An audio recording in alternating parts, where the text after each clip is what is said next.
This is Dr. Mariah White, host of Your Life Matters. Thanks for listening to the following broadcast on Public House Media.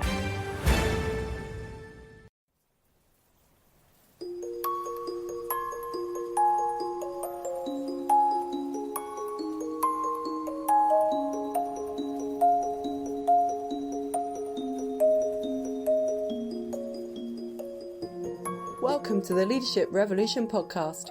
We want to take a moment and say how happy and honoured we are that you have chosen to take time out of your week to join us today. We're excited to have you with us. If this is your first time listening, our vision is to build healthier families and communities through education and leadership, which begins by leading ourselves from the heart. We invite you to be fully present as you listen and judge later, because it's not easy to do both at the same time. So sit back, relax, and enjoy.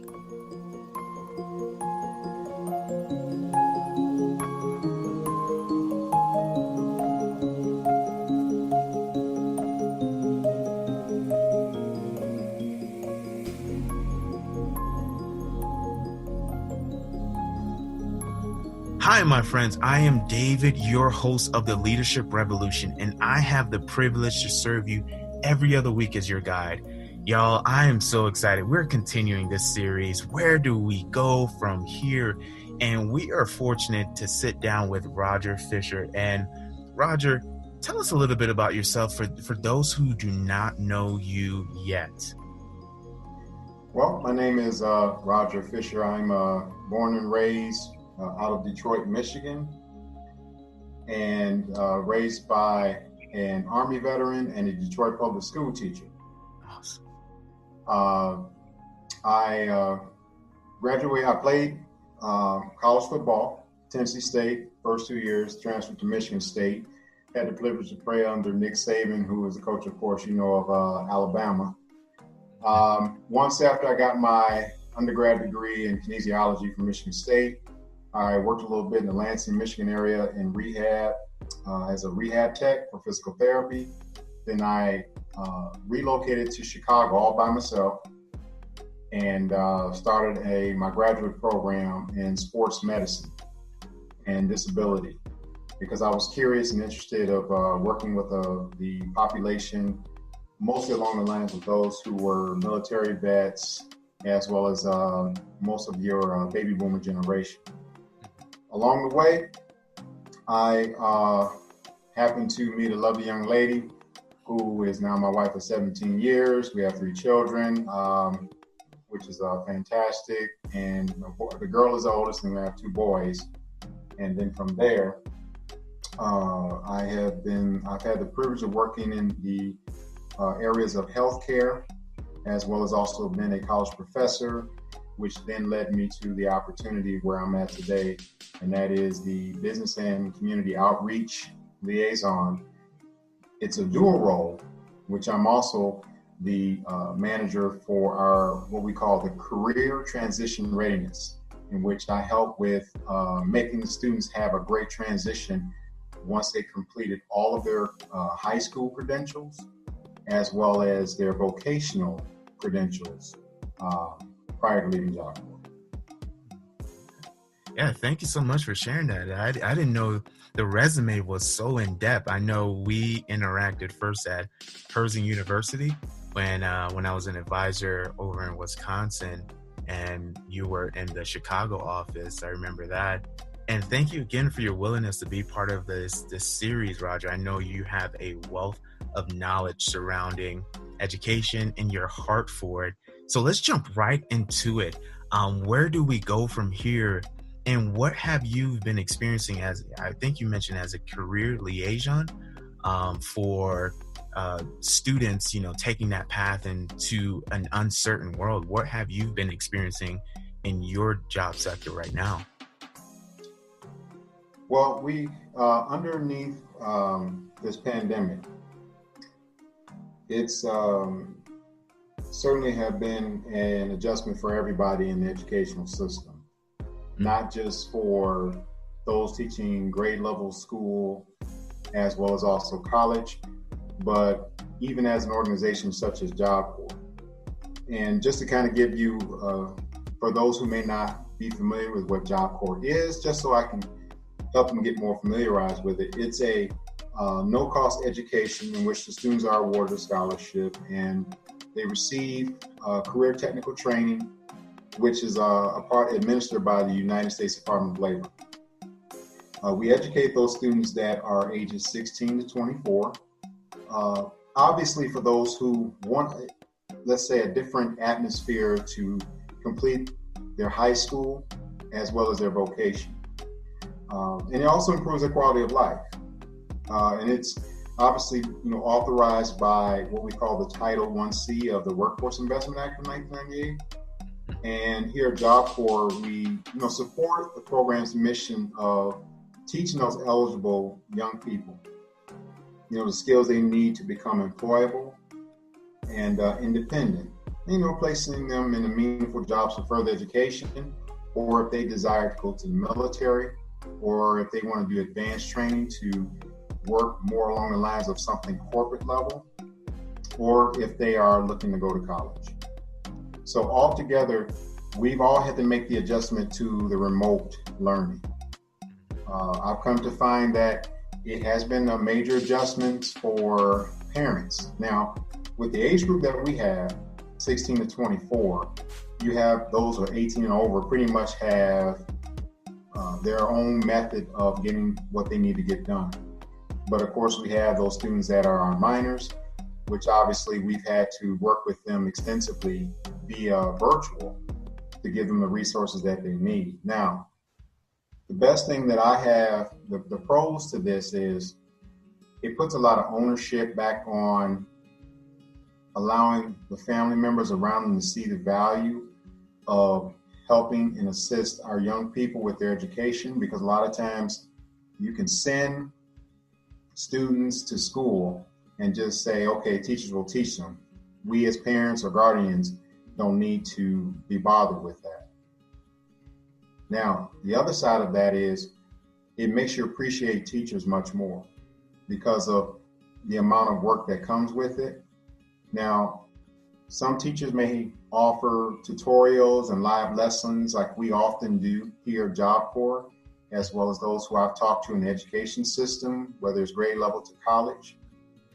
The other side of it, it allows the families to connect more so they can see what their child is learning or children are learning or young adults are learning and participate.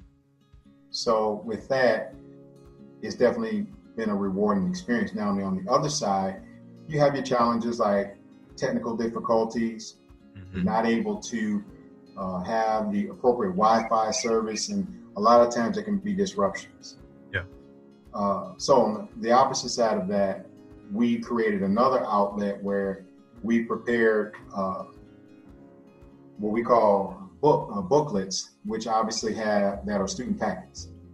And these student packets will be the same information that if we were to make it available to them through the virtual learning classroom, which is we use Google Suite as our primary connection for education. So altogether, I feel that people are seeing the value of remote learning long-term, not just short-term.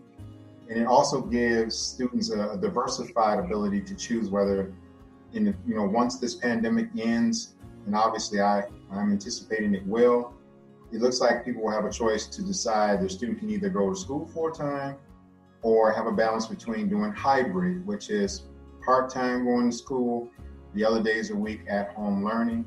And then there's also the option for students that want to do remote learning. So that's where I pretty much see where our education industry is going. You said so many powerful things that I would love for us to unpack. One of the things that stood out to me in what you shared, you said is putting ownership back in the family. So families are not only appreciating teachers, but they are in the learning process with the students. Can you unpack that a little bit more on how beneficial that can be for students for the future as well? So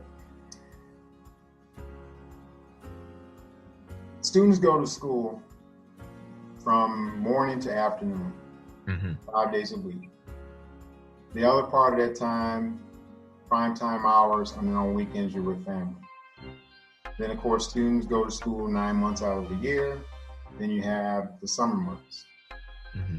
And I truly believe that it's important for families, parents, guardians of our young adults and children have an idea of what our young people are learning. One of the things that we've incorporated and we're working on imputing into our Job Corps Center is a financial literacy program. Because we work with and have students that come from mostly the inner city of Chicago, we found that the generation coming up happen to not have much familiarity with financial competency and literacy. Everything from understanding what credit is all about, as well as how checks and balances, investments, all they simply are looking at is getting a check and spending it on who knows what. This approach allows family to see exactly what students are learning, and based on what the parents do for a living, regardless of what it is, it also is a good refresher for the families included. Because the environment itself, if everybody's on board to help the student learn outside of the physical classroom within the home, it definitely gives the student much more of an advantage to really be prepared when things do open back up and they can make a decision, whether it's go to school all of the time or make a balance between the two. But the beautiful thing is when you have family involved, that's the bloodline, and it makes the connection stronger.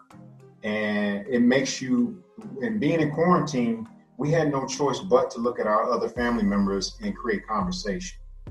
Because at some point, you got to turn technology off. At some point, you got to tune out of everything else around and have those conversations that we've missed for so long. And when you can have that open dialogue, I can see the increase on a student's ability to learn more and comprehend more based on how the environment in the home has been. And with our connection via virtual with our students, live lessons from Zoom to WebEx to Google Meet Classroom, it creates more of an engagement. And also at the same time, the ownership, it also teaches student responsibility. You know, there's not a required login time, but you're going to have to make a schedule for yourself to get up and do what you're supposed to do, because you have to treat this like in the future, you can't go to your future employer and say, well, I was late because I overslept. No, you can't do that. So we even not only teach them what they need to learn from a subject standpoint, as well as extracurricular activities and so forth, but also life management skills in order to do better. Yeah, that's powerful. You said something that's really key as you elaborated, and thank you so much for elaborating on how families are involved in the learning process. But you said there is a time, you know, especially with quarantine, that we had to unplug from technology and that we had to engage with our relatives. And as beautiful, as wonderful is social media, right? We're all socially connected, but we're so emotionally disconnected because we're not present. And you hit the nail on the head as far as teaching students how to become more responsible. Now, my question to you as an educator and someone who is a business liaison in the community, how do we in the education sector increase engagement online? Because now it's removing the authoritative perspective of you have to do this, and now it has to deal with a little bit more intrinsic internal motivation. So how do educators inspire and increase engagement and distant learning? Well, great question.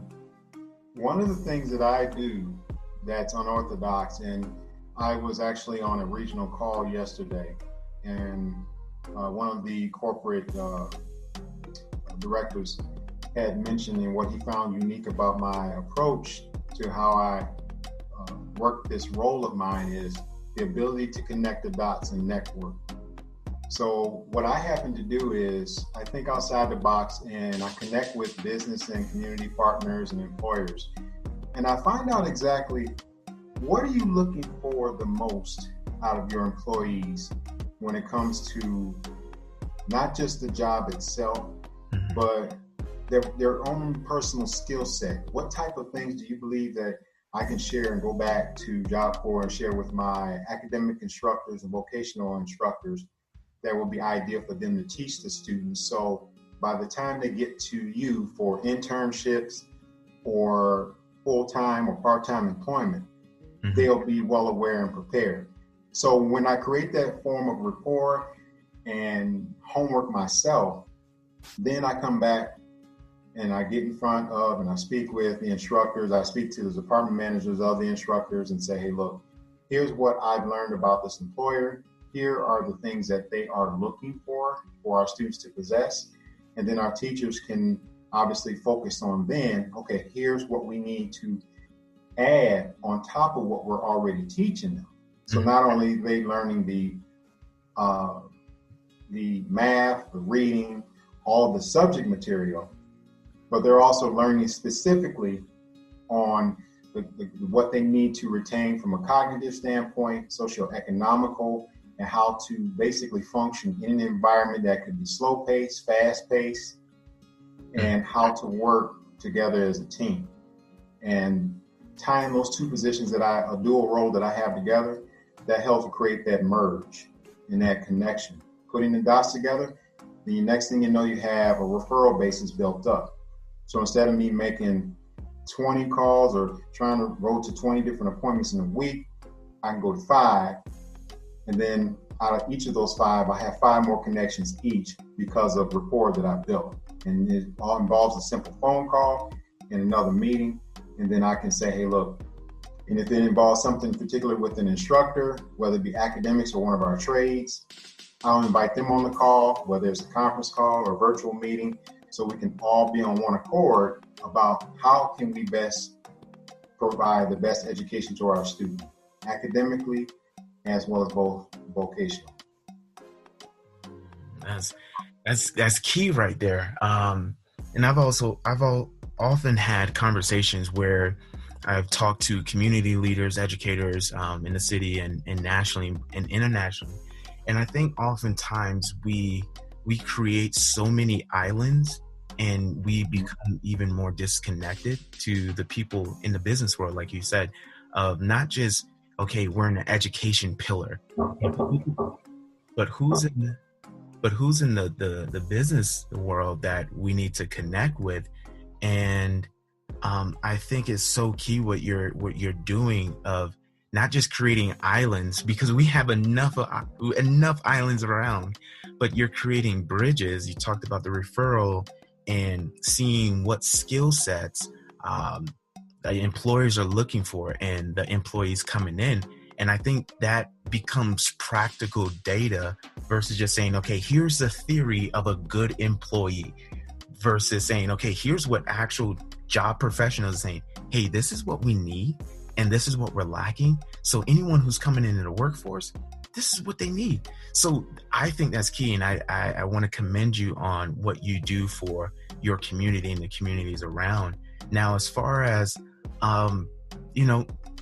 going back to engagement, like how can teachers or how can educators engage in a deeper way with students in distant learning where, there's no longer that physical interaction with the people? How can we get more engaged with the students?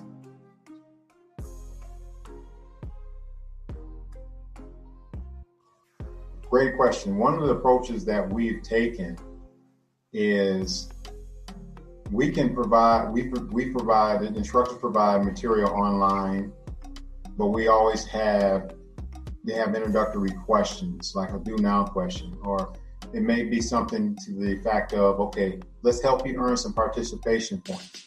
So tell us about the last vacation you went on, or tell us about a particular time as a kid growing up you had the most fun, or what type of jokes just anything to help them, casually come into the classroom and feel like it's not automatically you're just dumping on them a bunch of assignments. You have to be relatable and meet the student right where they are, because we happen to find out during the process of admissions, we happen to find out the backstory of our students. And that way we come together and we meet a couple of times a week for various meetings to find out what's the best way we can coach the student to success based on where they came from. Do they find that if they have some activities online that would be fun and exciting to do? You know, you have students that just don't want to open up a classroom lesson on math and just start doing problems. How about we do something that's let's think outside the box. Let's create a opportunity for them to receive an incentive by participating in our virtual Jeopardy. And the virtual Jeopardy can be categories of various problem-solving skill sets, which is a lot of fun. And students gain incentives and other things in which when those students attain those points, we are grateful to be able to provide students where we might send them gift cards or other things to help keep them motivated, or anything like care packages, because we know some of their situations might be dire and they may not have access to certain resources. So because of our program, we're able to obviously extend that type of assistance as well. So when you can make the virtual learning experience anywhere from like a fun game show to like we had in the month of July, one of our instructors did what we call a virtual financial football. So one team was the Chicago Bears, the other team was the Baltimore Ravens. And they actually competed against each other based on dollars and cents, you know, when it comes to checks and balances. And that approach itself was so engaging, it got the students excited. Yeah. So we incorporate all those things to make it fun for them. So it just can't be where you're just dumping assignments on them. Give them something to point out or be able to be creative. When you give students the opportunity to be creative, that's how you enhance education. It just can't be one approach. It has to be a two-way street. Give the student the opportunity to express their originality and their creativity relating to the actual assignment itself. And I found that to be very helpful. And of course, those who I've communicated in other areas of education, from college to those who are your grade school teachers or administrators or principals, we've all, collaborated through various social media outlets like LinkedIn to gather ideas and everything else to make this virtual learning experience much better than where it was when we first started the process during the pandemic hitting in March, which was challenging at first, but it takes time to work out those kinks. And when you work together, it actually comes out good in the end. It's powerful. You said 4 things that I want to make sure our listeners are, if you're writing or if you're in a car, listen to this podcast later. But Roger said 4 things that I'm taking notes because I'm learning from Roger right now. When I talked about how can we as educators increase engagement, one of the first things Roger's talked about is being relatable. And that, I think that's how we actually build deeper and meaningful relationships, by finding things that are common to both of us. And number 2, he talked about meeting students where they're at. And we're all on a journey that is different, but meeting people where they're at and getting them to the ideal place of their destination is powerful. And number 3, he said, just don't dump assignments on students, like assignment dumping, right? And we have all experienced attending conferences where a speaker has just dumped so much knowledge on us. And that's the same thing we can do in education if we're just dumping assignments on them and not meeting them where they're at. And the last thing you said that was so key and in alignment to what we're trying to do with this movement is give students an opportunity to be creative. And in our educational world, for the duration of it, we have been nurturers of compliance versus creativity. And I think we all learn differently and we all express our geniuses differently. And you saying those 4 points is so pivotal. And I think it's so key to being the catalyst to bring us forward in this future of uncertainty. Now, Roger if people want to get connected with you, how can they get connected with the man, the myth, and the legend? I appreciate that, David. Well, I'll be more than happy to certainly connect. They can look for me via LinkedIn under Roger F. Fisher. Mm-hmm. I have on my profile photo, I have a suit and tie on, headshot and everything. Secondly, I'll provide you, give my contact information. So I am the Business and Community Liaison and Career Transition Readiness Manager for Joliet Job Corps Center. My email address, if they would like to email me directly, is Fisher, FISHER .Roger, ROGER, at jobcorps.org. And I'll spell that out, JOBCORPS as in Sam.org. They're welcome to give me a call at my office. That phone number is 815-768-8962. And I do have my office phone forward all those calls or messages that come in to my cell phone number. So if I'm not here in the office, they'll still be able to reach me. Well, thank you so much. And that information is also going to be on all of our posts, so you can definitely get in contact with Roger. Again, thank you so much for being part of our series, Where Do We Go From Here, Roger, on the Leadership Revolution. Thank you so much. I'm very glad, and I thank you so much for this opportunity, and I'll be glad to revisit again, or anything else that you have. I'll be welcome to speak to your listeners. Awesome. Again, thank you all for joining us, and I want to welcome you back every other Wednesday for a new episode. And I want you to remember something. If we as leaders are to set ourselves apart, we must start by leading through love, which always comes from the heart. Thank you so much for joining us for this episode of the Leadership Revolution podcast. We hope you were blessed. We value feedback from our listeners, so please leave a comment letting us know what you found helpful, challenging, or left you wanting to know more. New Leadership Revolution messages will be released every other Wednesday. Hit subscribe to be sure not to miss out. To stay in the know on our latest news, events and initiatives, follow Shepherd Revolution on Instagram, TikTok and Facebook. Thank you again for coming on this journey with us. We love you, and as you go about the rest of your day, we bless you to lead from your heart.